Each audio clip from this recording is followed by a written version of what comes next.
बहनों भाइयों, senior citizen के भरण पोषण, उनकी देखभाल, सुरक्षा को देखते हुए समय समय पर सरकारों द्वारा, सुप्रीम कोर्ट के द्वारा कई कानून बनाए गए हैं। सभी लोगों को आज के समाज में उस कानून की जानकारी है कि माता पिता के वृद्ध होने पर बच्चे उनका ख्याल नहीं रखते हैं और इधर माता पिता वृद्धावस्था आते ही अपनी संपत्ति को बच्चों में बांटकर आराम से जिंदगी निश्चिंत होकर जीना चाहते हैं।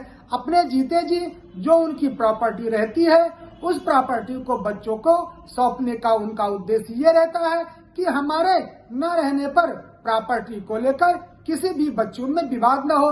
मगर होता क्या है कि जैसे वो प्रॉपर्टी बच्चों के नाम होती है, उन्हीं के बच्चे माता पिता को इग्नोर करने लगते हैं। ऐसा कई परिवारों में देखने को मिला है। तो प्रॉपर्टी पाने के बाद माता पिता को साथ वो नहीं रखना चाहते हैं। बच्चे माँ बाप को घर से निकालने की कोशिश भी करते हैं। माता पिता की बेसिक नीड को बच्चे पूरा नहीं करते हैं।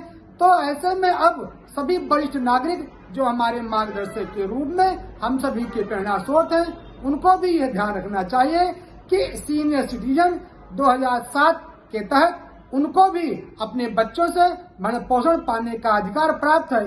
नए कानून जो कि भारतीय नागरिक सुरक्षा संहिता 2023 लागू है की धारा 144 के तहत भी सभी सीनियर सिटीजन अपने बच्चों से भरण पोषण ले सकेंगे।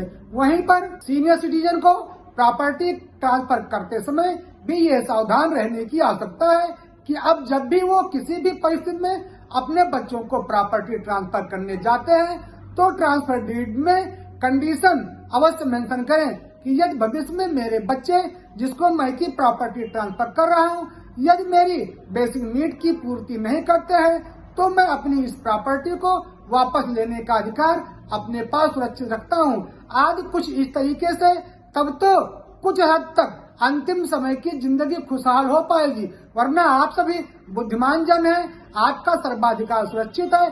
दीजिए इजाजत, फिर मिलेंगे, तब तक के लिए प्रणाम, धन्यवाद।